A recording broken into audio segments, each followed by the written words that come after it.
दिलेलं शीर्षक हे समर्थ रामदास असं आहे आणि या नावाचीच उकल करावी अशी एकूण परिस्थिती आहे. स्वतः रामदास हे रामाचे दास म्हणून घेत असत आणि आजन्म त्यांनी रामाची उपासना केली. ज्या रामाची त्यांनी उपासना केली त्याला ते श्री राम समर्थ असं म्हणत. म्हणजे त्यांच्या लेखी प्रभू रामचंद्र हा समर्थ होता आणि ते स्वतः समर्थाचे दास होते. परंतु समर्थाचा हा दास समर्था इतकाच समर्थ झाला आणि शेवटी समर्थ रामदास या नावानं जगापुढे आला, हे देखील एक नवल म्हणायला हरकत नाही. नाहीतर दासांच्या अंगी धन्याचं सामर्थ्य सहसा येत नाही आणि दास हा सदैव दुबळाचा राहावा असं धन्याला वाटत असतं. समर्थांचा जन्म हा रामनवमीच्या दिवशी झालेला आणि रामजन्माचा जो क्षण महाराष्ट्रामध्ये आणि देशामध्ये साजरा केला जातो त्याच क्षणी त्यांचा जन्म झाला. त्यांच्या घराण्यामध्ये रामाची उपासना ही परंपरेनं चालत आली होती. त्यांचे वडील हे विद्याव्यासंगी होते आणि त्यांचे वाडवडील हे देखील विद्यासंपन्न पुरुष होते. त्या सर्वांचा परिपाक आणि परिणाम हा समर्थांच्या व्यक्तित्वाच्या संवर्धनांच्या बाबतीत झालेलाच आहे. त्या समर्थ हे स्वतः अध्ययनाच्या वाटेनं बालपणी जात होते आणि योग्य ते संस्कार त्यांच्यावरती होत होते. पण त्यांचे वडील हे पारमार्थिक म्हणून पंचक्रोशीत आणि आजूबाजूच्या प्रदेशामध्ये तसे विख्यात होते आणि अनेक लोक अनुग्रह घेण्यासाठी मंत्रदीक्षा घेण्यासाठी त्यांच्याकडे येत असत. त्या एके दिवशी त्यांनी आपल्या वडिलांच्या जवळ अशी अपेक्षा व्यक्त केली की लोकांना जो मार्ग दाखवता आणि जो मंत्र देता तो मार्ग आणि तो मंत्र माझ्याही वाट्याला तुमचा पुत्र या नात्याने यावा असं मला वाटतं. तेव्हा समर्थांची समजूत वडिलांनी घातली आणि असं सांगितलं की तू वयानं लहान आहेस. तर असा हा मुलगा वडिलांच्याकडून संस्कार लाभत नाही म्हणून थोडासा खिन्नही झाला होता. त्यांच्या वयाच्या 8व्या वर्षीच त्यांचे वडील निजधामास गेले आणि समर्थांच्या वाट्याला एक प्रकारचं पोरकेपण आलं. मागे आई होती आणि परमार्थाच्या क्षेत्रामध्ये समान अधिकार संपादन करणारे त्यांचे वडील बंधू, ज्यांना ज्येष्ठ असं म्हणत असत, ते हयात होते. त्या समर्थाने त्यांच्या दारी धरणं धरलं आणि हाच आग्रह धरला की मला मंत्र दीक्षा दे, मला हा परमार्थ मार्ग दाखव. तेव्हा वडिलांनी जे उत्तर दिलं तेच वडील बंधूंनी दिलं की तू अजून लहान आहेस, तुला हे कळायला अजून थोडा अवधी लागेल. तेव्हा आपला मार्ग आपणच शोधला पाहिजे असं त्यांना त्या वयामध्ये वाटू लागलं. आणि मग ते कुठेतरी आजूबाजूला बसू लागले, एकांतात राहू लागले, चिंतन करू लागले आणि अधूनमधून त्यांना काही स्फुरणं होऊ लागली. त्यांचा जो प्रसिद्ध मंत्र आहे श्रीराम जय राम जय जय राम, हा अगदी बालवयातच त्यांना स्फुरलेला आहे. शेवटी त्या वयाच्या 12व्या वर्षी त्यांना गुंतवण्यासाठी त्यांचं लग्न ठरवण्यात आलं असं सांगतात. बहुतेक ते खरं असावं आणि त्यानंतर लग्न हे होण्यापूर्वीच ते तिथून चालते झाले हेही खरं असावं. मधल्या आख्यायिका मनोरंजक असण्याचा फार मोठा संभव आहे की अगदी लग्नाच्या त्या बोहल्यापर्यंत ते गेले, मंडपामध्ये गेले, बोहल्यावरती उभे राहिले आणि सावधान म्हणता क्षणीच चालते झाले. असंच घडलं असेल असं काही नाही. लग्न ठरलं असेल, गावाबाहेर पडले असतील, अगदी त्या लग्नघरापर्यंतही गेले असतील आणि त्यानंतर ते चालते झाले असतील. खरं जर म्हणाल तर त्यांनी अगोदरच चालतं व्हायला काय हरकत होती असा विचार मनात यायला काहीच हरकत नाही. परंतु विचार करीत करीत किंवा विचारमग्न दशेमध्येच ते विवाहस्थळापर्यंत गेले असतील आणि शेवटी विचाराअंती त्यांनी निर्णय घेतला असेल की जो काही निर्णय घ्यायचा असेल तो अक्षता पडण्यापूर्वी घ्यायला हवा. आणि आता तो क्षण जवळ आला आहे. त्या ते तिथून मार्गस्थ झाले आणि गोदेचं पात्र ओलांडून अगदी गोदेच्या काठाकाठानंच ते नाशिकपर्यंत जाऊन पोहोचले आणि त्यानंतर त्या परिसरामध्ये शोधाशोध करून त्यांनी आपल्या तपश्चरणासाठी एक नेमकी जागा शोधून काढली असं सांगतात. नाशिकमध्ये ते दुपारच्या वेळी असत, मुक्कामाला टाकडीला जात असत. एक लहानशी गुंफा तिथे त्यांना आढळली, त्यामध्ये ते राहू लागले आणि सकाळच्या प्रहरी गोदावरी आणि नंदिनी या 2 नद्यांच्या संगमस्थानावरती बसून ते तपश्चरण करू लागले. अर्थात प्रभूच्या नावाचा जप केल्यानंतर त्यांना येणारे अनुभव कोणत्या प्रकारचे असतील हे मीही आपणाला सांगू शकणार नाही, कल्पनेनंच हे जाणायचं. परंतु परमेश्वरासाठी वेडा झालेला हा माणूस त्याचा धावा करीत होता एवढं मात्र निश्चित. देवाच्या सख्यत्वासाठी पडाव्या जिवलगांच्या तुटी, सर्व अर्पावे शेवटी प्राण तोही वेचावा असं म्हणणारा हा परमार्थाच्या क्षेत्रामधला एक बुद्धिमान पुरुष होता. अर्थात तेव्हा त्यांचं वय हे फक्त 12 वर्षांचं होतं. फार तर 13व्या वर्षामध्ये त्यांनी पदार्पण केलं असेल. त्या 12 वर्षाचा एक मुलगा दुरून या टाकळी गावी आला आहे.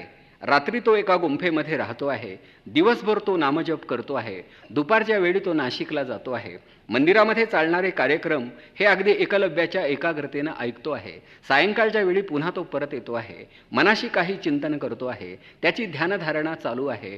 पण या 12 वर्षाच्या वास्तव्य कालामध्ये समर्थांचं उदंड अध्ययन आणि घोर तपश्चरण घडलं.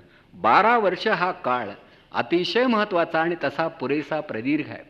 महाविद्यालयामध्ये 4 वर्ष येणाऱ्या विद्यार्थ्याला असं वाटतं की 4थ्या वर्षाच्या शेवटी जरी अभ्यास केला नसला तरी विद्यापीठानं आपणाला पदवी दिली पाहिजे. म्हणजे 4च वर्षामध्ये आपण पदवीधर व्हावं असं प्रत्येक विद्यार्थ्याला वाटतं. प्रत्यक्षात विद्यार्थ्यांकडून आम्ही फारसं काही करून घेत नाही. परंतु समर्थ निद्रेचे 4 तास सोडले तर 20 तास अखंड उद्योगच करत होते आणि हा उद्योग 12 वर्ष करत होते. त्या समर्थ हे समर्थच होते म्हणून स्वतःची वाट शोधित ते गेले. महापुरुष आणि धबधबा किंवा जलप्रवाह स्वतःचे मार्ग स्वतःच निश्चित करीत असतात. त्यांना मार्गदर्शकाची गरज तशी भासत नाही. तसं समर्थ त्या वयामध्ये मार्ग शोधित गेले आणि तिथे आसनस्थ झाले. हे करीत असताना अर्थात त्यांचे हे प्रयोग काही वैचारिक असतील, काही मानसिक असतील.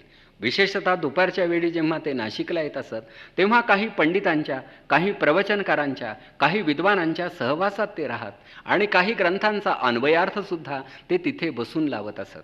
कारण आपण म्हणतो पण आपल्या संस्कृतीचं महिमान सांगणारे आणि सिद्ध करणारे योगवासिष्ठापासून भगवद्गीतेपर्यंतचे अनेक ग्रंथ आहेत आणि या ग्रंथांचं परिशीलन अगदी शांतपणे करण्यासाठी तसंच एखादं महत्त्वाचं क्षेत्र किंवा स्थान वाट्याला यायला हवं. गीतेच्या प्रती आज कुठेही उपलब्ध आहेत, पण गीतेचं वाचन करण्यासाठी कोणातरी अधिकारी पुरुषाचा सहवास आणि एखाद्या पवित्र स्थानी घडणारा रहिवास हा आवश्यक असतो. तो समर्थांच्या वाट्याला आला आणि 12 वर्षामध्ये या ग्रंथांचं अध्ययन ते करत होते. समर्थ हे तसे वस्तुनिष्ठ होते, कुठल्याही भावनेच्या आहारी जाणारे नव्हते. उदंडाचे उदंड ऐकावे, परिते प्रत्ययी पाहावे, खरे खोटे निबडावे अंतर्यामी असं म्हणणारा हा माणूस होता. प्रत्ययाचे ज्ञान तेची ते प्रमाण, एर अप्रमाण सर्व काही असं म्हणण्या इतपत वृत्तीची कठोरता, निष्ठुरता आणि बुद्धीची विदारकता त्यांच्याजवळ होती. त्यामुळे ग्रंथ वाचला तरी ग्रंथांच्या आहारी जाणं हा त्यांचा भाव नव्हता. त्यामुळे ग्रंथाची सुद्धा ते मनाशी फोड करीत असत आणि खरोखरच या वचनाला काही अर्थ आहे का असा विचार आपल्या मनाशी करत असत. त्या प्राचीन ग्रंथांचं परिशीलन या पद्धतीनं करणारा, वैज्ञानिकाच्या निष्ठेनं करणारा एक विचारी आणि अंतर्मुख विद्यार्थी म्हणून त्यांचा लौकिक नाशिकच्या परिसरामध्ये पसरत चालला होता. पण त्याहीपेक्षा अगदी पहाटेच्या ब्राह्म मुहूर्तापासून माध्यान्ह काळापर्यंत गायत्रीचा आणि रामनामाचा जप करणारा हा एक बालयोगी म्हणून त्यांना टाकळीच्या पंचक्रोशीमध्ये एक मान्यता मिळू लागली. पण एक निश्चित की त्यांना परमेश्वर हवा होता, सर्व स्वरूपात जवळून पाहायचा होता आणि आपला सांगाती, आपला सोबती, आपला सखा म्हणून सदोदित त्यांना तो बरोबर हवा होता. एखाद्या क्षणी स्वप्नदृष्टांताच्या रूपानं त्याची गाठभेट झाली तर त्यांना तेवढी पुरेशी वाटत नव्हती. त्यांना जणू काही तो आपल्या जवळच आहे, सदा सर्वदा देव सन्निध आहे हा अनुभव त्यांना हवा होता आणि त्यासाठी ते आसुसलेले होते. बाकीची सारी माया आहे असंच त्यांना वाटत असेल. तर अशा अवस्थेमध्ये काही वर्षे गेल्यानंतर मग मात्र प्रभूच्या अस्तित्वाच्या काही खाणाखुणा त्यांना दिसू लागल्या आणि मग धर्मग्रंथामध्ये पारमार्थिकांना येणाऱ्या अनुभवांचं वर्णन आणि प्रत्यक्षात स्वतःला येणारे अनुभव यांचा ते तौलनिक अभ्यास करू लागले. अशा वेळी समर्थांचा गुरु कोण होता? म्हणजे अनेक महापुरुषांना कोणी ना कोणीतरी गुरु भेटले होते. विवेकानंदांना रामकृष्ण परमहंस भेटले, पण रामदासांना गुरु म्हणून कोण भेटले तर प्रभू रामचंद्र हेच त्यांचे गुरु. प्रत्यक्षामध्ये कोणीही असा नरदेहामध्ये मार्गदर्शन करणारा गुरु हा त्यांना भेटला नाही. म्हणजे समर्थ हे एका अर्थानं स्वयंभू होते.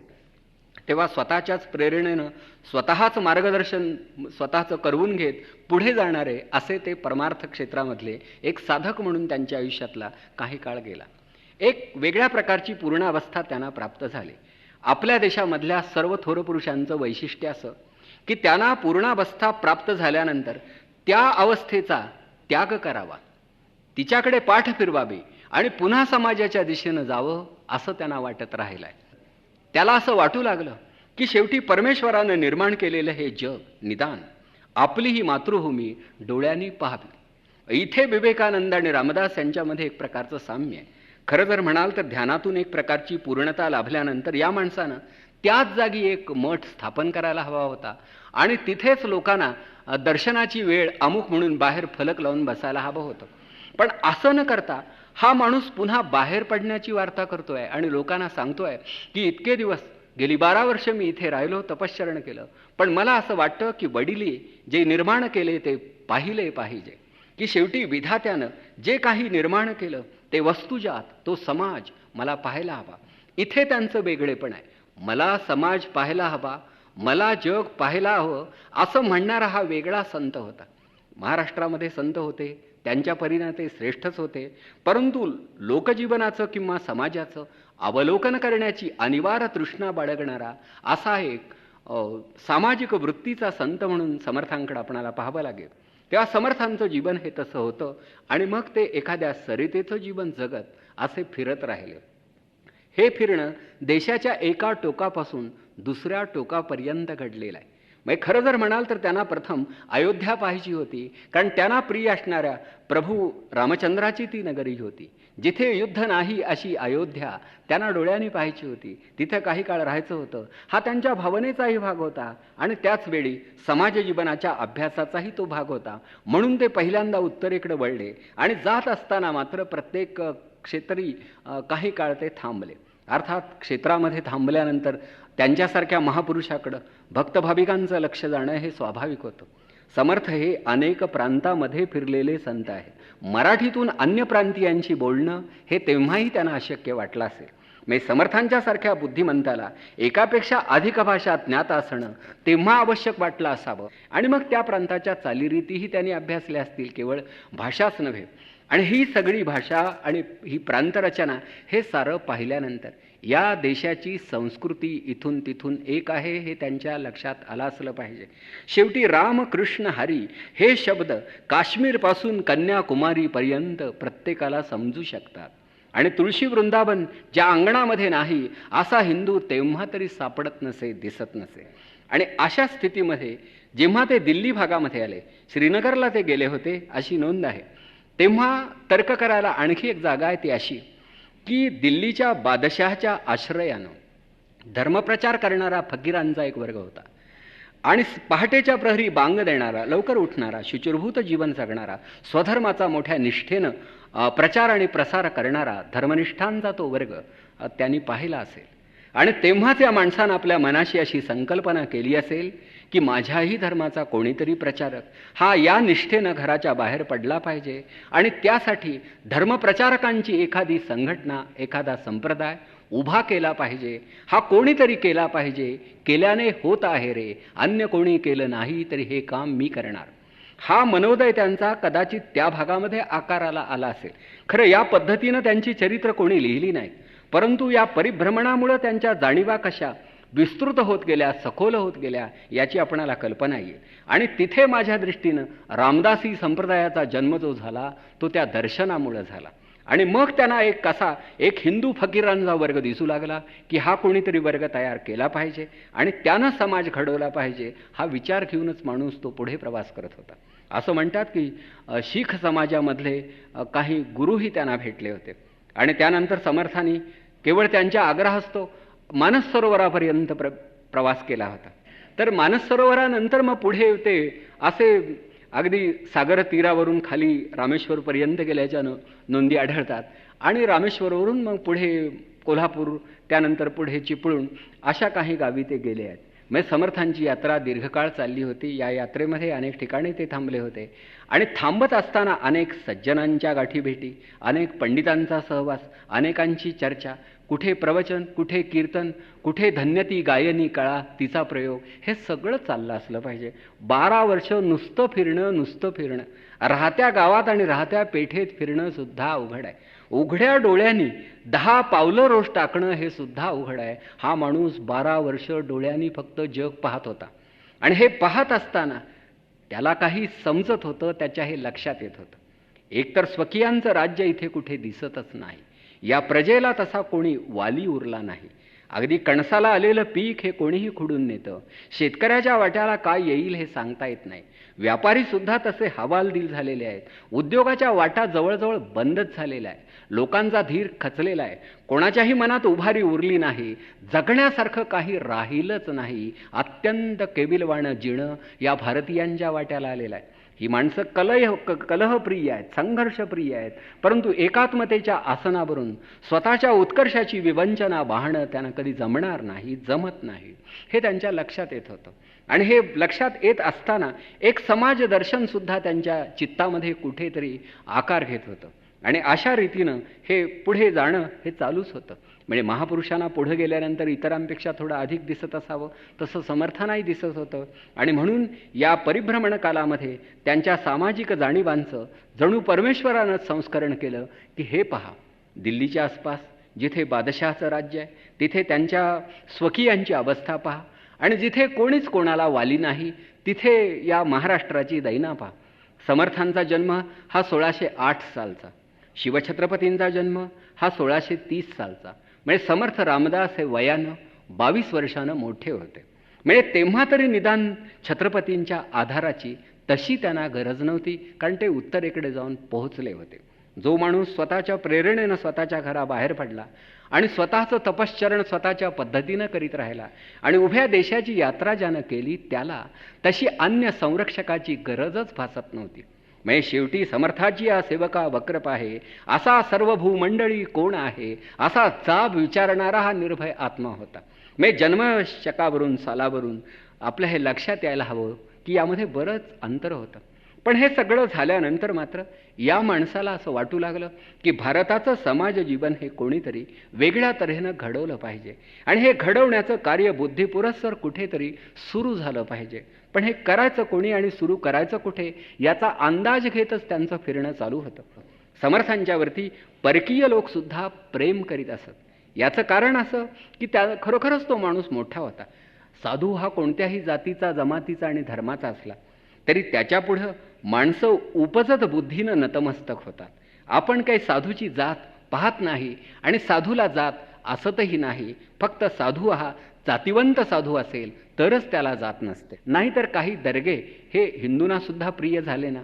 शेवटी काही संशोधकांचा तर्क असा आहे की शहाजी आणि शरीफजी ही जी नावं आली आहेत ती शहा शरीफजी हा जो दर्गा त्या दर्ग्यावरून आली असावीत असाही तर्क आहे. शेवटी देवस्थानं ही कोणाची असली तरी त्यांच्यावर प्रेम करण्या इतपत उदार मनस्कता या हिंदू धर्मानं या भूमीमधल्या आपल्या लेकरांना दिली आहे असं मला वाटतं. म्हणजे अन्य धर्मीयांच्यावरती सुद्धा प्रेम करण्याचा एक अधिकार आम्हाला आहे असं इथल्या लोकांना वाटत आलं आहे. आणि म्हणूनच इतरांचा तिरस्कार या भूमीमध्ये कधी घडला नाही.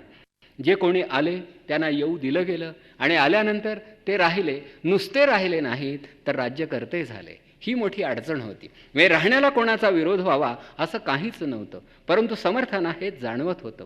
भूतमात्रामध्ये परमेश्वर पाहणाऱ्या त्यांच्यासारख्या थोरपुरुषाला सुद्धा हे जाणवत होतं की या देशाची संस्कृती आणि इथल्या समाजाचा संसार उद्ध्वस्त होण्याची वेळ आलेली आहे. आणि हा जर बुद्धिपुरस्सर कोणी सावरला नाही तर शेवटी या आगतिकतेला अंतच राहणार नाही. आणि म्हणून बुद्धिपुरस्सर काहीतरी करावं या हेतूनं प्रेरित झालेले समर्थ फिरत फिरत फिरत अगदी दूरपर्यंत गेले आणि मग शेवटी पुन्हा एकदा आपल्या जन्मग्रामी गेले असं सांगतात. आणि जन्मग्रामी गेल्यानंतर आपल्या आईला ते भेटले. अर्थात काही गावकऱ्यांनी पैठण या गावी त्यांची भेट घेऊन घरचं सारं वर्तमान त्यांना सांगितलं होतं असं काही चरित्रकार सांगतात. समर्थ कीर्तनाला उभे होते. पैठण हे गाव होतं, त्याला तसा इतिहास होता. लोक अतिशय भाविक होते. समर्थ कमालीचे रंगले होते, श्रोते तन्मय झाले होते. पण समर्थांच्या त्या धिप्पाड आकृतीकडं पाहिल्यानंतर जांबया गावच्या कोणातरी माणसांना सहज आठवण आली की जर का ठोसरांचा नारायण आज हयात असता तर तो चेहरा हुबेहूब असा दिसला असता. कदाचित तोच तर नसेल ना असा संदेह आला. आणि ते प्रवचन संपल्यानंतर, कीर्तन संपल्यानंतर जरा पुढे जाऊन आग्रहपूर्वक त्यांना सांगितलं की जर तुम्ही ठोसरांचे चिरंजीव असाल तर आपली माता आपली प्रतीक्षा करते आहे, हे आम्ही आपणाला सांगतो. तुम्हाला आमच्या गावी यावं लागेल, तुमच्या गावी यावं लागेल, तुमच्या घरी जावं लागेल, हे समर्थांना त्यांनी सांगितलं. ही शक्यता आहे. पुढे समर्थ मात्र आईच्या ओढीनं गेले. आता या माणसाला स्वतःच्या आईविषयी बरंच काही वाटत होतं. जेव्हा आईला समर्थ भेटले असतील तेव्हा खरोखरच त्या दोघांना काय वाटलं असेल याची कल्पना करणं सुद्धा अतिशय अवघड आहे. एक तर आपला मुलगा ज्याचा धावा करून आपली नजर आपण गमावून बसलो, आसुबं ढाळून ढाळून डोळे अधू झाले. नारायणाची वाट पाहिली पाहिली, चेहरा सुकला, म्हातारी वाकली, पण नारायण काही दिसत नाही, दिसण्याची शक्यता नाही. येईल कधीतरी असं आईला वाटत होतं. आई वाट पाहत होती. गावोगावी सगळ्या सोयऱ्यांना सांगावा धाडत होती, असला नारायण, रुसला नारायण, बसला नारायण, असला कुठे तर आणा त्याला इकडे, मला तो हवा आहे. पण नारायण काही येत नव्हता. नारायणाच्या नावाचा जप मात्र नारायणाच्या घरात चालू होता. शेवटी नारायणाचं नाव पुत्रामुळे उच्चारलं जात आहे, यामध्ये कदाचित त्या दुःखी वृद्धीला एक प्रकारचा आनंदही झाला असेल. पण जेव्हा समर्थ स्वतःच्या जन्मग्रामी आणि अगदी स्वतःच्या घरामध्ये गेले, तेव्हा अंगणामध्ये प्रवेश केल्यानंतर त्यांना प्रिय असणाऱ्या प्रभूच्या नावाची गर्जना त्यांनी केली, जय जय रघुवीर समर्थ. ओंजळभर धान्य घेऊन त्यांची वहिनी पुढे गेली आणि समर्थांच्या लक्षात आलं की वहिनीने आपणाला ओळखलं नाही. तेव्हा ते सहज म्हणून गेले, म्हणे की मी केवळ ही भिक्षा घेऊन संतुष्ट होणारा नाही, मी मुळात परघरचा नाही, इथलाच आहे. म्हणून ते आत गेले.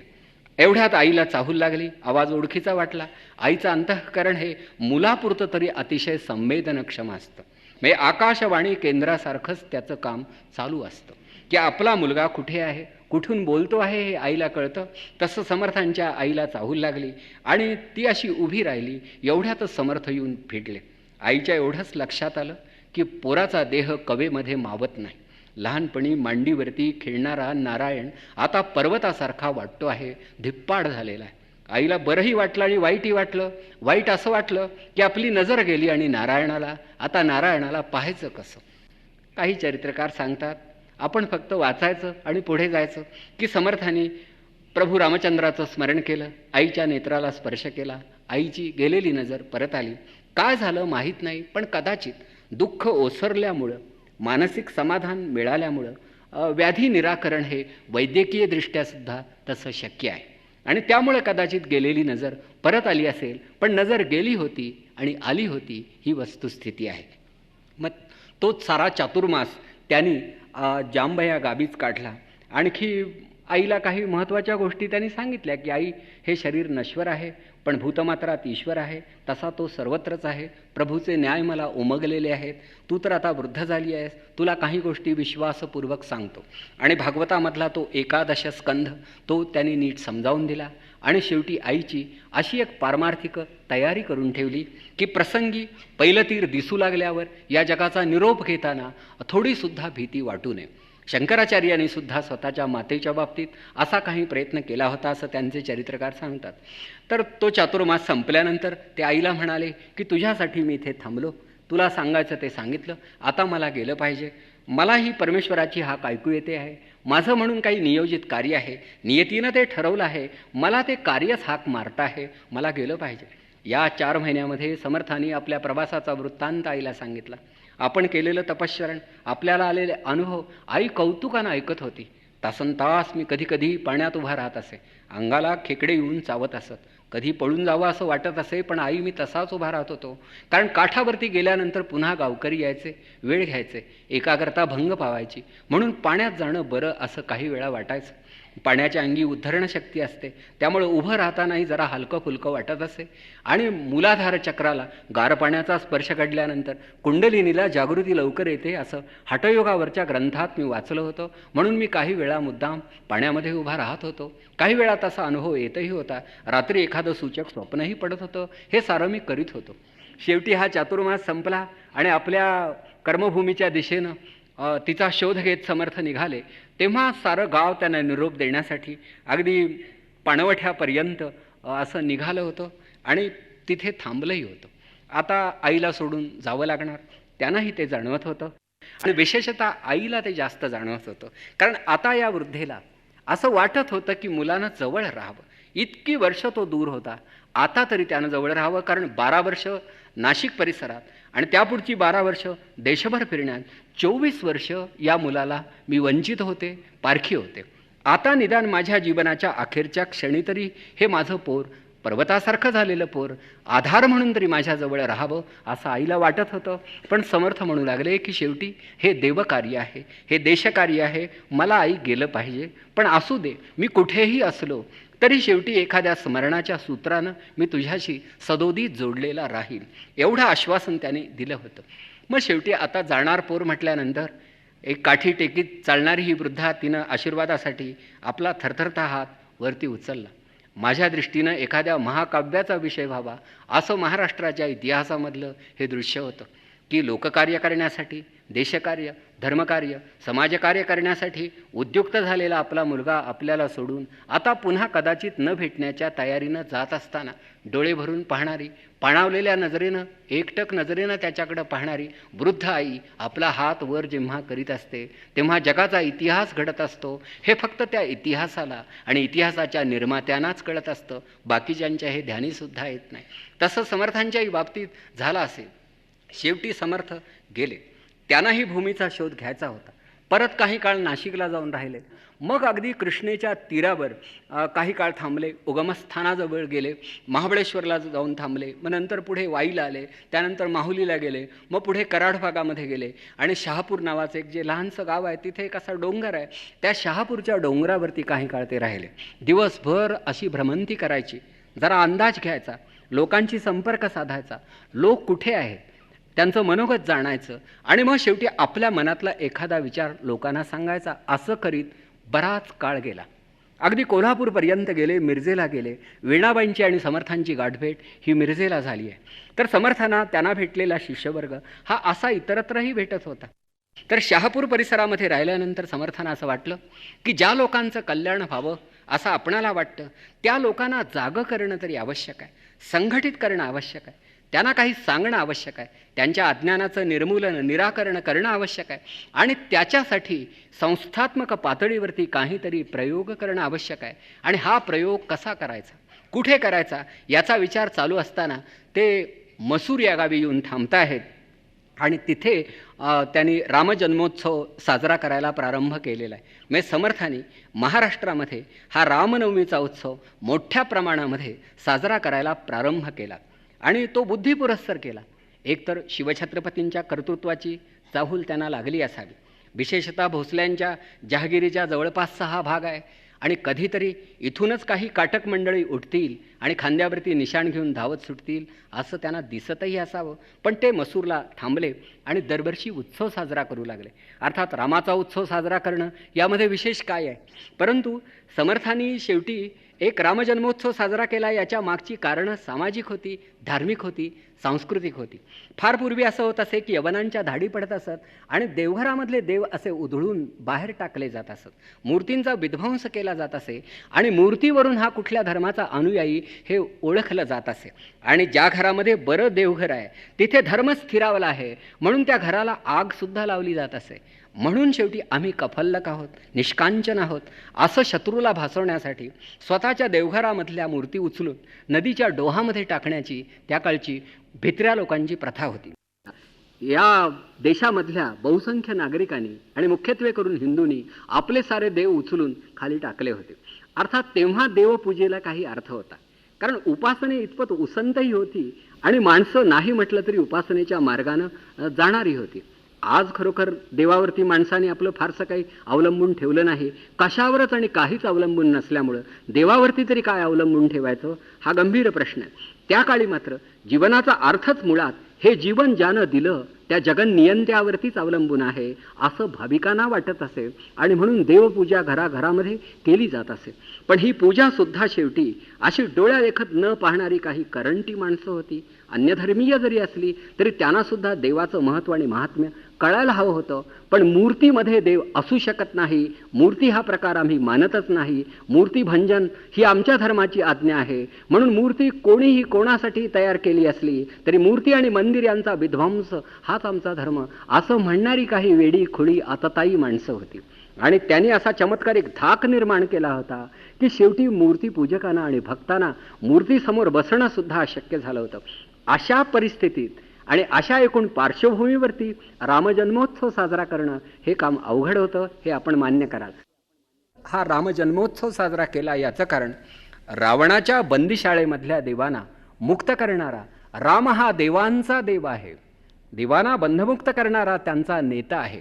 आणि म्हणून या रामाचं स्मरण वनवास काळामध्ये पुन्हा एकदा नवं राज्य, नवं स्वराज्य किंवा रामराज्य निर्माण करण्यासाठी उपयोगी पडेल या भावनेतून कदाचित त्यांनी हे केलं असावं. मग त्यांच्या घराण्यामध्ये रामभक्तीची परंपरा होती, पण लोक जागरण करण्यासाठी रामचंद्र हे त्यांना आराध्य दैवत म्हणून प्रिय व्हावं याचं कारणसुद्धा तसं थोडंफार ऐतिहासिक होतंच, की राम हा धनुर्धारी होता, योद्धा होता, वनवाससुद्धा सहन करीत असताना शेवटी काही एक आदर्श राज्याचं स्वप्न पाहणारा होता, म्हणून तो एक आदर्श राजा पुरुषोत्तम अवतार मानला जात होता. तेव्हा या रामाचं स्मरण जाहीरपणे करावं असं त्यांना वाटू लागलं आणि हे उत्सव होऊ लागले. सुरुवातीला माणसं भीत असत, फारशी मोठ्या संख्येने येत नसत. पुढे पुढे ते येऊ लागले. समर्थांचा दरारा मोठा आहे त्यांच्या लक्षात आलं. बिजापूरचा आदिलशहासुद्धा त्यांना मानतो हे ध्यानात आल्यानंतर लोकांना असं वाटू लागलं, हरकत नाही, मान्यता आणि प्रतिष्ठा लाभलेला एक तरी संन्यस्त आपल्या समाजामध्ये आहे, ही किती भाग्याची गोष्ट आहे. म्हणून समर्थांच्या विषयी वाटणारा आदर हा थोडा वाढू लागला आणि समर्थांच्या भोवती माणसं जमा होऊ लागली आणि अशा रीतीनं हा उत्सव हा चालू झाला. त्या उत्सवामध्ये समर्थांची प्रवचनं होत होती, कीर्तन होत होती, कदाचित भाषणंसुद्धा झाली असतील आणि लोकांना त्यांनी सांगितलं असेल की शेवटी आता तुम्हाला तुमच्या दैवतांचंही विस्मरण होणार असेल तर जगता कशाला. म्हणजे जगण्याला काही अर्थ असल्याशिवाय जगण्यामध्ये स्वारस्य नाही. म्हणून जीवनाचा अर्थ शोधणाऱ्या तुमच्यासारख्या विचारी माणसांनी आपल्या दैवतांचा तरी शोध घेतला पाहिजे. देव मस्तकी धरावा, अबघा हलकल्लोळ करावा, हा मंत्र महाराष्ट्राला समर्थांनी दिला. समर्थांनी एक वेगळ्या प्रकारचा सत्याग्रह गांधींच्या अगोदर या महाराष्ट्रात सुरू केला. नदीच्या तळाशी पडलेले आपापले देव शोधून काढा, उजळ माथ्यानं मिरवा. ज्याला आपली दैवतं मिरवता येत नाही त्याला जगण्याचा अधिकार नाही. म्हणून वाडवडिलांनी आमच्या देवघरामध्ये आणून ठेवलेली आमची प्रिय आणि पूज्य दैवतं ही तरी आमच्या समोर निर्भयतेनं आम्हाला ठेवता यावीत. अशी ही परिस्थिती नसेल तर जगण्यात अर्थ नाही.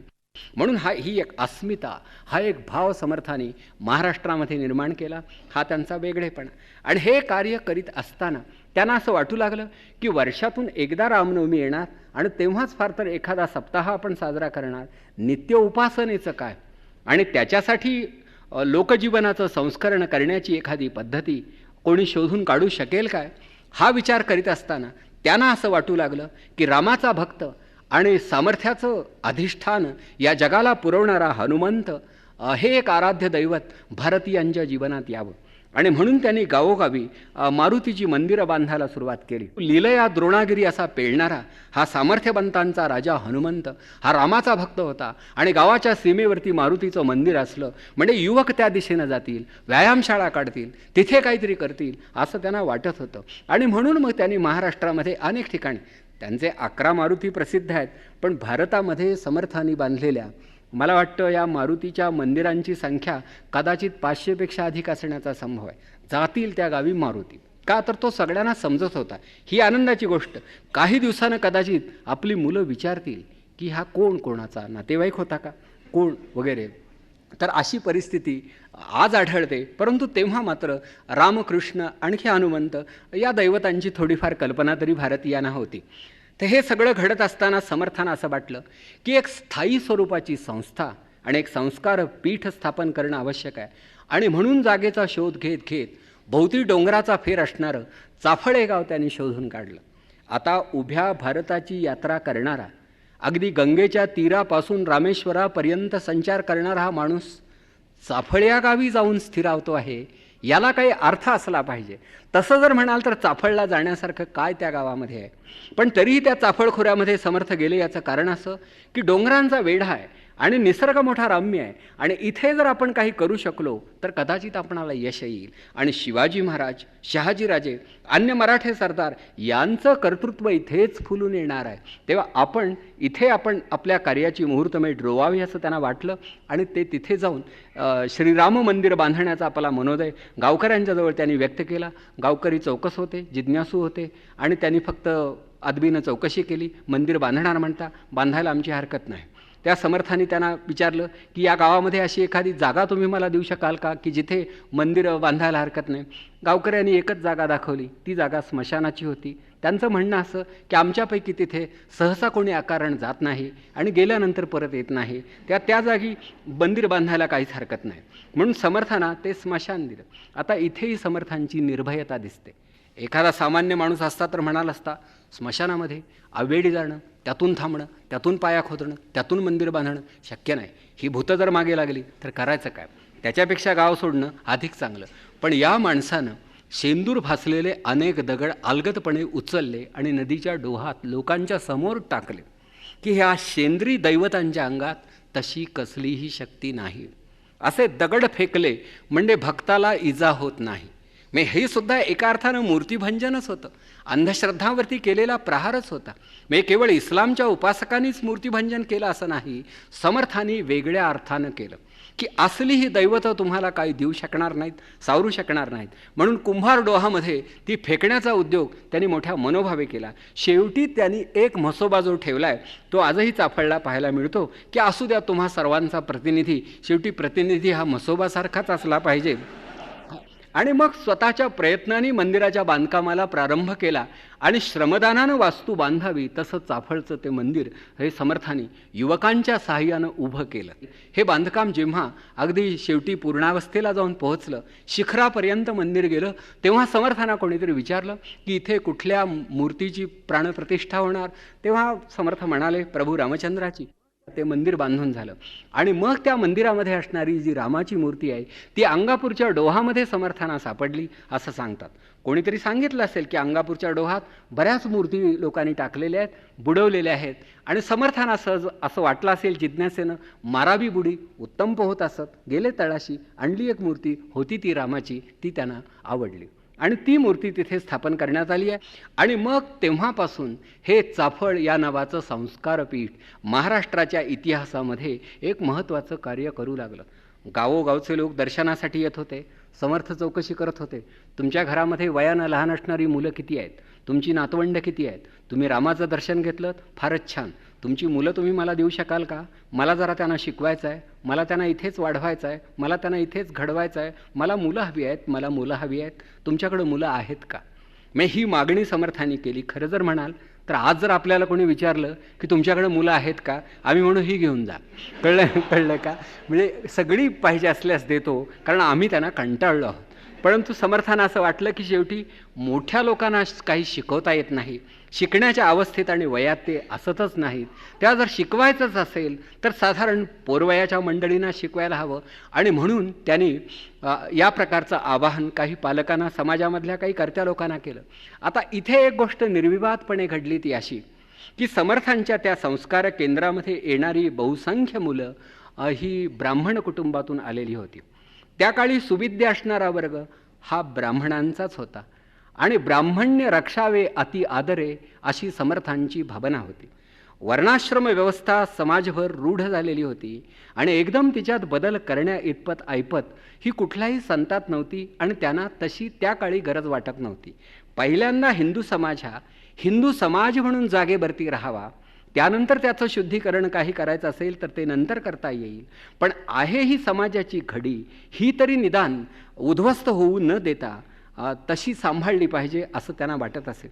आणि म्हणून शेवटी की साधारण जाणत्या कुटुंबातून काही मुलं तिथे आली आणि समर्थांनी त्यांना महंत म्हणून तयार केलं. आता यामध्ये काही समर्थांच्या हातून घोर अपराध घडला असं मला वाटत नाही. त्यांनी फक्त ब्राह्मणांचाच कैवार घेतला असं जे म्हटलं जातं हा त्यांच्यावरती अन्याय आहे, कारण त्या काळामध्ये शिकण्याची तयारी असणारा वर्ग तेवढाच एक होता. बाकीच्यांचा शिक्षणाशी संबंध आला नव्हता आणि समर्थांनी क्षत्रियांना सुद्धा क्षात्रधर्मासाठी आवाहन केलंच होतं. दासबोधामध्ये क्षात्रधर्माचं विवेचन केलं आहे, परचक्र निरूपणाचं विवेचन केलं आहे. समर्थांना क्षत्रिय हे सुद्धा तेवढेच प्रिय होते. अन्य दोन वर्ण हे तितके समर्थ नसावेत किंवा त्या क्षणी त्यांची गरज त्यांना भासली नसावी, ही त्यांच्या कार्याची काळानंच घालून दिलेली मर्यादा मानावी लागेल. त्यासाठी मला वाटतं त्यांना दूषण देता येणार नाही. पण काही लोकांना असं वाटतं की समर्थांना बाकीचा समाज दिसला नाही, दलितांचे प्रश्न कळले नाहीत. हे प्रश्न अलीकडचे आहेत. खरं हे प्रश्न तेव्हा नव्हते. समर्थ तरी कसे सोडवणार? मराठा तितुका मिळवावा असं हा माणूस सांगत होता. महाराष्ट्र धर्म वाढवावा हे त्याचं ब्रीद होतं. मराठा या संकल्पनेमध्ये महाराष्ट्रामध्ये राहणारे आणि महाराष्ट्र संस्कृतीवर प्रेम करणारे सर्वच जण अंतर्भूत होते. मुळात मराठा हा शब्द आणि ही संज्ञा आणि ही संकल्पना समर्थांच्या लेखी अतिशय व्यापक आणि विस्तृत होती. मराठा म्हटल्यानंतर फक्त जाधव आणि भोसले हेच फक्त त्यांना अभिप्रेत नव्हते, तर महाराष्ट्रामधले स्वाभिमानी लोक हे मराठे होते. आणि म्हणून मराठा तितुका मेळबाबा असं समर्थ म्हणत होते. आणि समर्थना हे मराठे तेवढे प्रियही होते. तर अशा रीतीनं काही तिथे युवक जमा झालेले आहेत. समर्थ त्यांच्यावरती संस्कार करतायत.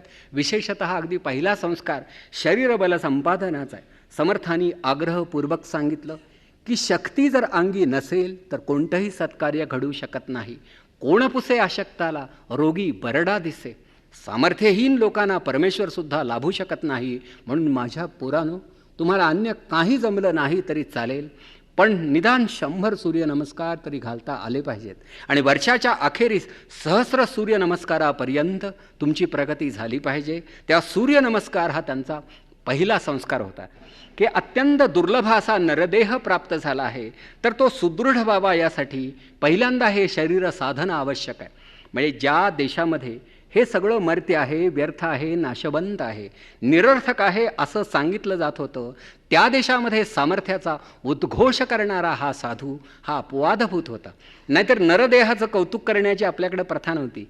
हे तसं काय ओल्या मातीचं पोतं आहे, आजची फुलं म्हणजे उद्याचा पाचोळा आहे, कशातच काही अर्थ नाही, हे सांगणं फार सोपं होतं, पण अंमलात आणणं अतिशय अवघड होतं. कारण सांगणाराचं लक्ष तांदळावरती होतं, हे बघणाऱ्याच्या लक्षात येत होतं. मग हे सांगायचं कशाला हा मोठा प्रश्नच होता. पण तरी ते सांगितलं जात होतं की कालच मी आपणाला सांगितलं की आपल्याकडं लोक ऐकून घेतात ते मनोभावानं. सांगा तुम्ही, ऐकतो आम्ही, जमेल तेवढं नक्कीच ऐकू. तर तसंही तेव्हा घडलं असेल, परंतु समर्थांनी लोकांना ठणकावून सांगितलं की ज्याचं शरीर धड नाही, ज्याचं ऐहिक धड नाही, त्याच्या हातून परमार्थ साधन होणार नाही. म्हणून प्रपंच करावा नेटका या विचाराचं या माणसानं अगदी धर्मचक्र फिरबाबत तसं अगदी जागरण केलं. आणि हे जागरण करण्यासाठी आपल्या महंतांचा त्यांनी आधार घेतला. महंतांचा त्यांना तसा उपयोगसुद्धा झाला. त्या तिथं आलेल्या मुलांना घडवत असताना समर्थ अनेक प्रकारचे विचार त्यांना समजावून देत होते. कोणीतरी त्यांना विचारलं, आपला समाज हा वर्णाश्रम धर्मावरती अधिष्ठित आहे, माणसामध्ये भेद आहे. समर्थ त्यांना सांगत होते की समाज रचनेमध्ये कदाचित हे भेद असतील, पण परमेश्वराच्या दारामध्ये आणि परमार्थाच्या क्षेत्रामध्ये माणसामध्ये जातीमध्ये भेद असू शकत नाही. भेटो कोणी एक नर, महारधेड चांभार, त्याचे राखावे अंतर, या नाव भजन हा परमार्थामधला न्याय आहे. म्हणून परमार्थामध्ये भेदाला अवसर नाही. फक्त समाज व्यवस्थेमध्ये श्रमविभाजनाच्या तत्वाला अनुसरून कदाचित काही मर्यादा आपल्या आपणच लादून घेतल्या असल्या तर त्यामुळं या संस्था अस्तित्वात आल्या असतील, परंतु देवाच्या दारामध्ये हा भेदभाव नाही, हे त्यांनी समजावून दिलं. त्याच्यानंतर मग पुढे की बुवा आणखी काय करावं, हे ठीक आहे, हा भेद नाही, परंतु आमचं स्वतःचं काही जीवनविषयक कार्य आहे का, हे विचारल्यानंतर समर्थांनी आपल्या या महंतांना सांगितलं, पतित करावे पावन, शहाणे करावे जन, सृष्टीमध्ये भगवत भजन वाढवीत जावे. काय करावं या प्रश्नाचं उत्तर हे त्यांनी तसं दिलं होतं. मग त्याच्यानंतर मनाचे हे श्लोक हे त्यांनी आपल्या या रामदासी लोकांना शिकवले. घरोघर जा, भिक्षा मागा, त्यापूर्वी मनाचा एक श्लोक म्हणा, त्यामुळं लोकांच्या चित्ताचं संस्करण घडेल, अशा रीतीनं समर्थ त्यांना शिकवत होते. पण त्याहीपेक्षा त्यांची ती प्रसिद्ध अगदी लोकश्रुत अशी पावनभिक्षा की परमेश्वरानं आम्हाला काय द्यावं आणि आम्ही त्याला काय मागावं. तर कोमलवाणी दे रामा, विमलकरणी दे रामा. काय मौलिक असे विचार आहेत पहा. पुढे सज्जन संगती दे रामा, अभेद भक्ती दे रामा, बहुजन मैत्री दे रामा. म्हणजे सज्जन संगती, अभेद भक्ती, बहुजन मैत्री या 3 शब्दांसाठी भावनिक एकात्मतेचं नोबेल पारितोषिक या माणसाला द्यायला हरकत नसावी. कारण हे शब्द तसे महत्त्वाचे आहेत की बहुजन मैत्री, सज्जन संगती आणि अभेद भक्ती ही मूल्य ज्या समाजात स्थिरावलेली आहेत, तो समाज हा तसा एकसंध, एकसंघ आणि पूर्णतया संघटित आणि सुदृढ झाल्याशिवाय राहणार नाही, हे त्यांना कळत होतं. मग पुढे विद्या वैभव अर्थारोहण दे रामा, जनसुखकारक प्रसंग ओळख, अंतर पारख दे रामा. हे मुलांना घडवत असताना आमच्या जीवनमूल्यांचा संस्कार त्यांच्या उमलत्या बुद्धीवरती करणारा हा संन्यस्त स्वतः मूल्यांचा जाणकार होता आणि जीवनाचा भाष्यकार होता, म्हणून हे सगळं सांगू शकत होता. नाहीतर आम्ही आमच्या मुलाला सांगू की चुकून जर का देवाचं दर्शनच घडलं आणि तू जर घेतलंस तर त्याला काय मागायचं हे मी फक्त तुला सांगून ठेवतो. लॉटरीचं तिकीट तू नुकतंच घेतलंयस ना, मग काय जे बोलायचं ते बोलून घे. पहिलं बक्षीस तुला मिळालं म्हणजे माझे सगळे प्रश्न सुटणार आहेत. परंतु या प्रकारची मागणी देवाजवळ करायची नसते. तर देवाला शेवटी सत्व मागावं, सामर्थ्य मागावं आणि या सामर्थ्याच्या बळावरती या भूमीचा उद्धार आम्ही करू अशी प्रतिज्ञा देवाच्या अंगणामध्ये करावी. परंतु देवाला अन्य काही मागू नये. हा संस्कारसुद्धा समर्थाने या आपल्या संप्रदायामधल्या नवयुवकांच्या वरती केला होता. आणि अशा रीतीनं मग शेवटी हे महंत तयार झाले की या महंतांना ते सांगत असत, आता फिरत राहा, कुठे थांबू नका, फार काळ मुक्काम करू नका, नुसतं प्रबोधनाचं काम करा. महंताच्या अंगी वेधशक्ती असावी, प्रबोधशक्ती असावी, हा समर्थांचा आग्रह होता. म्हणजे लोकांच्या अवधानाला वेध लावण्याची शक्ती ती वेधशक्ती, आणि वेध लावल्यानंतर समाज प्रबोधन करण्याची शक्ती ती प्रबोधशक्ती. ज्याच्या अंगी वेधशक्ती आणि प्रबोधशक्ती या द्विविध शक्ती आहेत तोच महंत म्हणून शोभतो. महंते महंत करावे, युक्तिबुद्धीने भरावे, जाणते करून विखरावे नाना देशी, अशी त्यांनी सूचना दिली होती. समर्थांच्या मठामध्ये असणारे महंत हे बहुसंख्य ब्राह्मण असले तरी काही अन्य जातीचेही होते. समर्थांच्या उपासकामध्ये काही मुसलमानही होते आणि त्यांच्या पद्यरचनेमध्ये काही उर्दू काव्यसुद्धा आढळतात. म्हणजे समर्थांची भाषेची जाणही तशी होती आणि काही खरोखरच मुसलमान शिष्य हे त्यांच्याजवळ होते. विशेषतः वारणेजवळ असणारा पारगावचा जो मठ, त्या मठाचा जो अधिपती शंकरजी गोसावी हा तर 96 कुळीचा मराठा होता. म्हणजे समर्थांनी नाईलाज म्हणून खरोखर तिथे काही ब्राह्मणांना प्राधान्य दिलं असेल, पण उरलेले जर कोणी उत्सुक असतील तर त्यांना काही त्यांनी पायबंद घातला नव्हता. फक्त अधिकार असावा हा त्यांचा आग्रह होता. आणि तो अधिकार कशानं मिळतो तर विवेक आणि वैराग्य हेची जाणावे महद्भाग्य, हे समर्थ सांगत असत. तुमच्या अंगी विवेक नसेल, वैराग्य नसेल तर तुम्हाला महंत होण्याचा अधिकार नाही. त्यांना स्वतःला एक वेगळ्या प्रकारची प्रतिष्ठा लाभलेली होती, पण त्यांच्या शिष्यांना सुद्धा लाभली होती.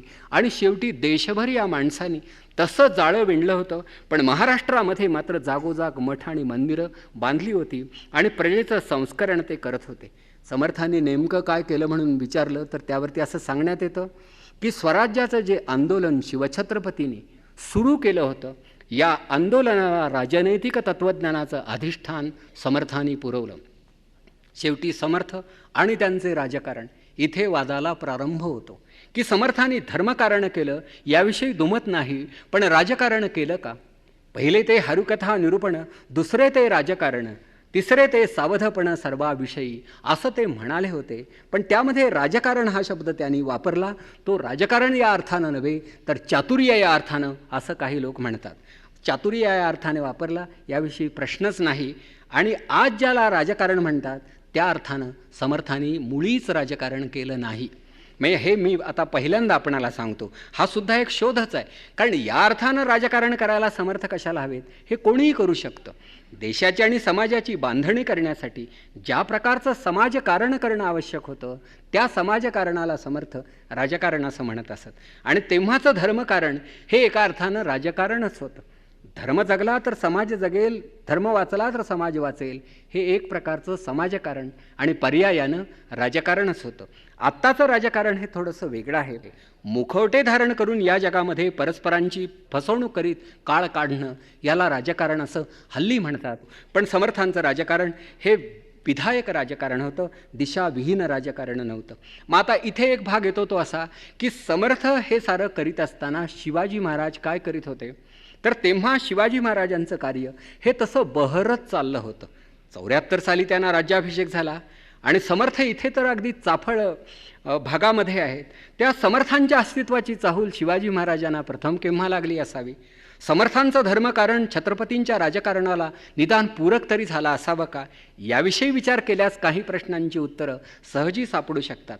ज्या अर्थी उभ्या भारताचा प्रवास केल्यानंतर समर्थ चाफळ खोऱ्यामध्येच येऊन थांबले, त्यार्थी त्यांच्या त्या थांबण्याला काहीतरी अर्थ असला पाहिजे. त्यानंतर हरिकथा निरूपणाबरोबरच राजकारण या शब्दाचा उच्चार जाणीवपूर्वक त्यांनी केला, त्यार्थी त्यांच्या मनामध्ये राजकारणाची कुठली ना कुठली तरी कल्पना असलीच पाहिजे. आणि शिवरायाचे 8वावे रूप, शिवरायाचा 8वावा प्रताप, शिवरायाचा 8वावा साक्षेप भूमंडळी, असं संभाजीराजांना सांगणाऱ्या समर्थांना शिवाजी महाराज चांगले समजलेले होते. शिवरायाचे कैसे बोलणे, शिवरायाचे कैसे चालणे, शिवरायाचे सलगी देणे कैसे असे. म्हणजे शिवाजी महाराजांचं जीवन एवढ्या बारकाईनं अभ्यासणारा तो माणूस शिवाजी महाराजांना भेटला नसेल असं म्हणायला तशी जागा नाही. आणि ज्या शिवाजी महाराजांचं गुप्तहेर खातं, सुरतेमध्ये असणाऱ्या धनिकांच्या खजिन्यामध्ये रोकड किती आणि दागिने किती हे सांगू शकत होतं, त्याने इथे समर्थ रामदास या नावाचा धर्माचा कैवारी आणि रामाचा उपासक आहे हे सांगितलं नसेल, हे तसं संभवू शकत नाही. ही भेट केव्हाही झाली असली किंवा झाली नसली तरी त्या दोन महापुरुषांच्या योग्यतेला त्यामुळं तडा जाण्याचा थोडासुद्धा संभव नाही. आणि समर्थांचं अस्तित्व, त्यांचं धर्म विवेचन, त्यांचं ग्रंथ निरूपण हे छत्रपतींच्या कार्याला पूरक ठरलं याविषयी सुद्धा शंका घ्यायला कुठे जागा नाही. कारण हे वाचत असताना लक्षात येतं, नाहीतर या साधूनं क्षात्रधर्माचं विवरण कशासाठी केलं होतं. जयाशी वाटे जीवाचे भय, तेणे क्षात्रधर्म करू नये ही सूचना त्यानं देण्याचं काय कारण होतं. मारिता मारिता मरावे, तेणे सद्गतीस पावावे हे सांगण्याचं काय कारण होतं. अगदी पारघाटी असणाऱ्या जगन्मातेकडे पाहून हा माणूस विनंती करतो आहे की शेवटी दुष्ट संहारिले मागे, ऐसे उदंड ऐकितो, परंतु रोकडे काही मूळ सामर्थ्य दाखवी, आणि पुढे तुझा तू वाढवी राजा, शीघ्र आम्हासी देखता. हे सगळं कोणाला उद्देशून होतं. समर्थांना काही खेड्यातला आणि पत्त्यातला राजा अभिप्रेत होता का. महाराष्ट्रामध्ये एक राजा दिसत असताना भवानीला साकडं घालावा असा दुसरा कोणता राजा होता. शेवटी शिवाजी महाराज हे त्यांच्या पद्धतीनं क्षात्रधर्माचं जागरण करत होते. आणि समर्थ हे स्वतः ब्रह्मवेत्ते होते, योगीराज होते, साक्षात्कारी पुरुष होते, साधू होते, समाज संघटक होते, विचारवंत होते. समर्थांची भूमिका थोडी वेगळी होती. लगेच काय समर्थ घोड्यावर बसले असतील आणि आता कुठल्या लढाईला निघायचं, मला सांगा मी पुढे जातो, असं म्हणण्या इतपत काही मला वाटतं त्या इतक्या अवखळ बुद्धीचे ते नव्हते. म्हणजे शांतपणे धीर गंभीरपणे पावलं टाकणारा हा बलाढ्य माणूस असा सहजी कुठल्या उर्मीच्या आहारी जाणारा नव्हता. मग काही संशोधकांना असा संदेह प्राप्त झाला. याचं कारण काय, तर शिवाजी महाराजांना जेव्हा राज्याभिषेक घडला तेव्हा समर्थ रामदास हे तिथे राजधानीमध्ये रायगडावरती हजर नव्हते. ही वस्तुस्थिती आहे. समर्थांची कार्यपद्धती भिन्न होती. अगदी पहिल्या रांगेमध्ये बसणं वगैरे हे त्यांना कदाचित जमलं नसेल. आणि काही मंडळी समारंभामध्ये नेहमी हजर राहतात का, तर लक्षात येतं हा एक त्यात फायदा आहे. पण मला एक दुसरा प्रसंग आठवतो, स्मरतो, आणि त्यावरून समर्थांच्या कार्याची कल्पना येते. या भारताला जेव्हा स्वातंत्र्य मिळालं आणि दिल्लीच्या लाल किल्ल्यावरती पहिला समारंभ साजरा झाला तेव्हा महात्मा गांधीसुद्धा दिल्लीत नव्हते. नोआखली भागामध्ये दंगलग्रस्त जीवांची आसवं पुसण्यामध्ये गांधीजी दंग होते. मग आता गांधी त्या समारंभाला हजर नव्हते, त्यार्थी भारतीय स्वातंत्र्याशी त्यांचा काही संबंध नसावा असा तर्क काही 12 आणे ते 1 रुपया दर किमतीची पुस्तकं लिहिणारे काही लोक, काही लेखक आणि काही वाचक नक्कीच करतील असं वाटतं. त्या समर्थ हे काही समारंभामध्ये आपल्या उपस्थितीनं लोकांच्या नजरेमध्ये भरण्याचा प्रयत्न करणारे नव्हते. याउलट दास डोंगरी राहतो, उत्सव देवाचा पाहतो. त्यांना नजरेआड राहणं अतिशय आवडत असे. म्हणजे शेवटी लोकांता इतकाच त्यांना एकांतही प्रिय होता. म्हणून तर ते म्हणत असत, काही निवळ काही खळबळ ऐसा कंठीत जावा काळ. म्हणजे ज्याला एकांत मानवला त्याला सर्व काही सुचू शकतं. आणि विशेषतः लोकनेत्यांनी आणि विचारवंतांनी एकांतामध्ये काही काळ राहिलं पाहिजे, तरच त्यांची बुद्धी निर्मळ होऊ शकते अशी समर्थांची धारणा होती. तर अशा रीतीनं छत्रपतींच्या कार्याशी समांतर असं एक धर्मकार्य या महाराष्ट्रामध्ये समर्थांनी केलं. याच्याविषयी मतभेद जरी नसला तरी समर्थांचा प्रत्यक्ष छत्रपतींच्या कार्यकर्तृत्वाशी संबंधच नव्हता, हा सुद्धा एक चुकीचा तर्क आहे असं मला वाटतं. बुद्धिपुरस्सर ठाण मांडून धर्मस्थापना करणारा आणि गावोगावी आपले रामदासी धाडून लोकांच्या मनाचं किंवा वृत्तींचं संस्करण करणारा हा माणूस, त्याला या स्वराज्याशी काही कर्तव्य नव्हतं असं म्हणणं ही सुद्धा एक प्रकारची अक्षम्य आगळीक ठरेल. तथापि समर्थांचा राजकारणाशी कसलाही संबंध नव्हता असं म्हटलं तरीसुद्धा समर्थांना काही कमीपणा येईल असं मला वाटत नाही. कारण अनेक पातळीवरती जीवन जगणारा हा माणूस होता. ब्रह्मांड भेदून रामकथा पैलाड न्यावी असं म्हणणारा हा माणूस होता. मग त्याची मजल एवढी मोठी होती की ब्रह्मांडाच्या पलीकडे जावं आणि रामकथा तिथे पोहोचती करावी. जो देवीला सुद्धा जाब विचारत होता की दुष्ट संहारिले मागे ऐसे उदंड ऐकितो, परंतु रोकडे काही मूळ सामर्थ्य दाखवे, त्या माणसाचं सामर्थ्य किती असेल कल्पना करा. आम्ही देवाशी असं कधी भांडत नाही, कारण तो आम्हाला अधिकार नाही. खूप असं ऐकलं आहे की तू जगदंबे बरंच काही केलं आहेस, मग आता तुझं ते सामर्थ्य गेलं कुठे, आता तू ते दाखव, असं म्हणायला एक नैतिक अधिकार लागतो, सांस्कृतिक अधिकार लागतो. आम्ही जगदंबेला विचारूच शकणार नाही, कारण जगदंबा आम्हाला जे विचारील त्या प्रश्नाची उत्तरं आमच्याजवळ नसतील. तू आजच कसा माझ्या दारात उपस्थित झालास असं जर तिनं विचारलं तर सांगायचं काय हा मोठा प्रश्न आहे. म्हणजे समर्थ हे तसे निर्भीड होते. म्हणजे ज्यांनी देवाची कदर केली नाही तो माणूस असा कोणाच्या हाकाटीला भीक घालत असेल असं वाटत नाही. त्या अत्यंत निर्भयतेनं शुचिरभूत मनानं महाराष्ट्रभर विचारचक्र असं प्रवर्तन करणारा आणि धर्म परिवर्तनाचा बुद्धिपुरस्सर प्रयत्न करणारा रोकड्या बुद्धीचा हा माणूस होता. की प्रपंच आणि परमार्थ प्रचिती वीण अवघे व्यर्थ हा विचार समर्थांनी लोकांना सांगितला की नेटका प्रपंच करा. अरे प्रपंच करता आला पाहिजे, उपाधीचा त्याग करू नका. प्रवृत्ती आणि निवृत्ती यांच्यामध्ये द्वैत असू शकत नाही, एकाच जीवनाच्या त्या बाजू आहेत. आणि म्हणून तुम्ही शेवटी संपन्न जीवन जगायला शिका.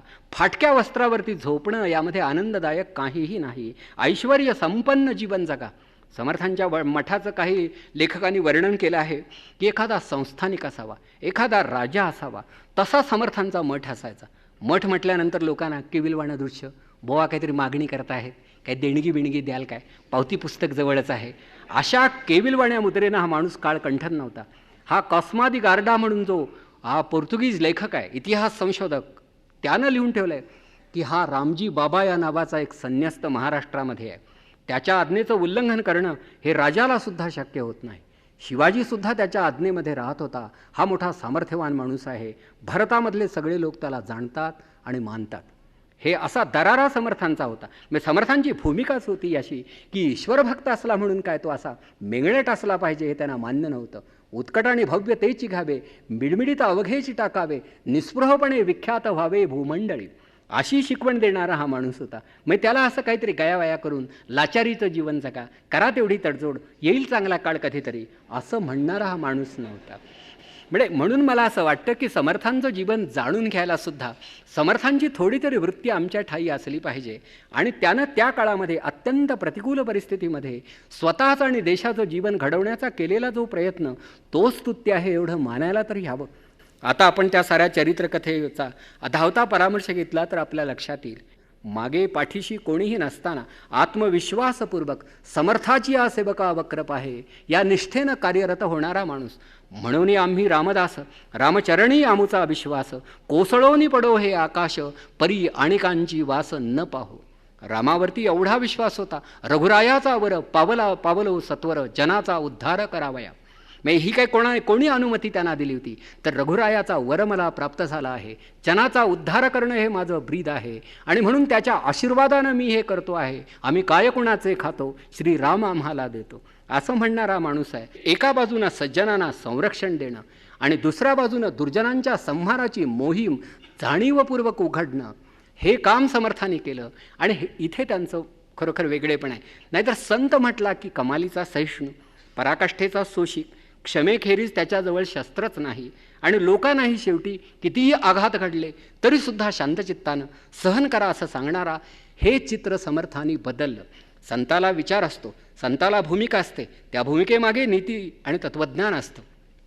समर्थ आणि शिवछत्रपती या संदर्भामध्ये विचार करीत असताना मला सहज स्मरण होतं ते प्लेटोच्या एका उद्गाराचं. प्लेटो नावाचा एक ग्रीक तत्ववेत्ता असं म्हणत असे की राज्यकर्ते हे वृत्तीनं तत्त्वज्ञ असले पाहिजेत आणि तत्त्वज्ञांच्या हाती राज्यकारभाराची सूत्र गेली पाहिजेत, तरच राज्य आदर्श राहू शकतं, होऊ शकतं. मग शेवटी राज्यकर्ता तत्त्ववेत्ता असला पाहिजे हा त्याचा आग्रह होता. एका व्यक्तीला दोन्ही भूमिका वठवणं कदाचित शक्य होणार नाही, परंतु महाराष्ट्राच्या भाग्यानं असाही एक काळ या भूमीमध्ये नांदून गेला की एक तत्त्ववेत्ता आणि एक राज्यकर्ता एकाच वेळी या भूमीचा भाग्योदय करण्यासाठी कटिबद्ध झाले होते. त्या परस्परांची पूरक असं कर्तृत्व दाखवणारे, एकाच काळामध्ये नांदून गेलेले आणि ज्यांचा अभिमान कोणीही बाळगावा एवढे मोठे असे दोन महापुरुष महाराष्ट्राच्या वाट्याला आले. त्याच महाराष्ट्रात आपण राहतो आहोत, तेव्हा त्यांच्या स्मरणामुळं थोडी स्फूर्ती आपणाला लाभेल अशी आशा बाळगायला जागा आहे. या भावनेनं हे व्याख्यान दिलं. इथे थांबतो.